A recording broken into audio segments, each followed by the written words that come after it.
We haven't had much luck when it comes to anime and video game adaptations, so it's understandable why I was worried when Detective Pikachu was announced. But then the trailer came out, and it actually looks pretty decent, like a fun weekend movie, unlike that abomination Sonic. I actually don't know much about Pokemon. I mean, the only games I played were Pinball and Go, but that being said, this movie was easy for me to follow, and that's actually a very important point I'll get to later on.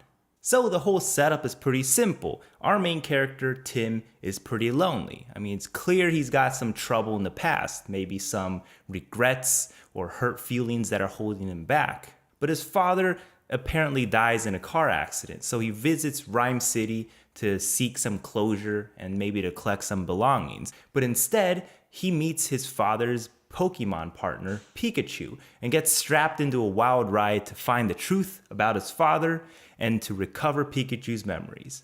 The story actually threw me for some twists. I thought it would be like The Incredibles, where the villains are basically right in your face the whole time, but this time they threw out pretty good red flags or red herrings, like we don't really know who's the bad guy. And for like a good half of the movie, you think it's the guy that's really hinted, because you see him doing all sorts of bad stuff.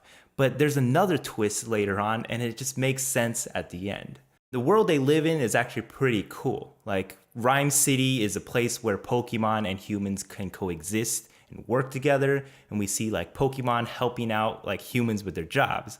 Like flying type Pokemon can like replace Amazon's drones, or like you see Machamps directing traffic, and that actually makes a lot of sense because they got like 4 arms total, so they'd be pretty good at that job. The design of the city is actually pretty nice. I like it. It's like futuristic, but not like, very clean futuristic. It's a little bit dirty. There's like neon lights everywhere. It kind of reminds me of like Blade Runner, but that's what the director of photography was going for. So yeah, the whole world is great. Like, it makes me even want a Pokemon myself. Like, I'd probably get like Jigglypuff or one of those other like cute puff balls, right? Because I got trouble sleeping, so instead of like taking sleep meds, I'd be like, yo, sing me a song. And speaking of cute puff balls, the CGI is actually pretty good. Pikachu's fur is like one of the most impressive visual elements of this movie. Like, he just looks so soft and cuddly. His face is also very expressive, like when he's all sad, like it wrinkles or whatever. It's just like, wow, we've come such a long way from like the very beginnings of like fur, like animated fur. In the anime, we don't see Pokemon with like fur, like Jigglypuff is just drawn round, but that's because it's a limitation of like the art style, right? But like in live action, when they're doing CGI characters, they're able to just add fur, and it kind of makes sense when you look at it. And for the most part, the Pokemon do blend pretty nicely with the environment. But there were some shots where it did look a little bit off, like the Cubone in the grass at the very beginning.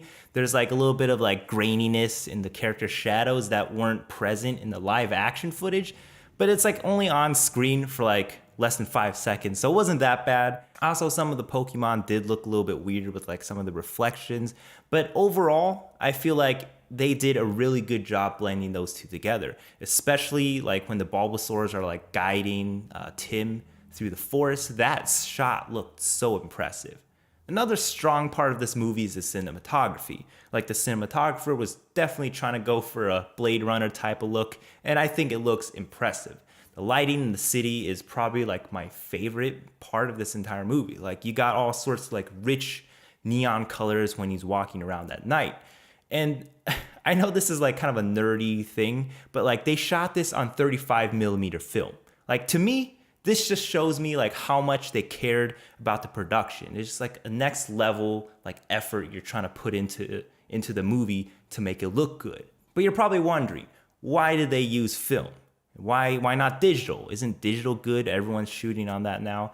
Well, the thing is, film has a very organic look and has a color reproduction that digital sensors, they're close, but I think they're still not there yet. Like, there's just that extra factor of color when it comes to film. Especially in the night scenes, you can feel it. It's like a very subtle, It's like an organic kind of film grain look. That's why a lot of people who shoot on digital always add in like film grain later on. It's just to give it that more natural look. So people who shoot on film always get like a little bit of bonus points in my book because I love to see that people are still using this. I mentioned my minimal knowledge on Pokemon or the entire franchise and why it's important, and it's a twofold thing. The first is nostalgia. I don't have nostalgia for the Pokemon series because honestly, I don't remember anything about the anime, and I only started seriously watching it, like, or just anime in general after high school. And when I was a kid, like all I saw were just, wow, all these colors and stuff. Like honestly, I remember more about Yu-Gi-Oh! Than Pokemon. So the nice thing about this, I'm coming into this movie with a more clear head and not like tinted by nostalgia. Like without the lens of nostalgia, how does it hold up? I think it's great. I think this story is good for all ages. It's definitely worth watching in theaters so you can like experience this rich and colorful world this movie has to offer. The second point is, even though I don't have much knowledge about the franchise, I was still able to follow along and get some of the references. Like, this is a very important thing you have to remember, because if your film wants to make money and do well for like a second, like a sequel, which they already announced, they gotta have widespread appeal. Or else, like, you're watching, like, I have no idea. You're probably not gonna care much about it and recommend it to your friends.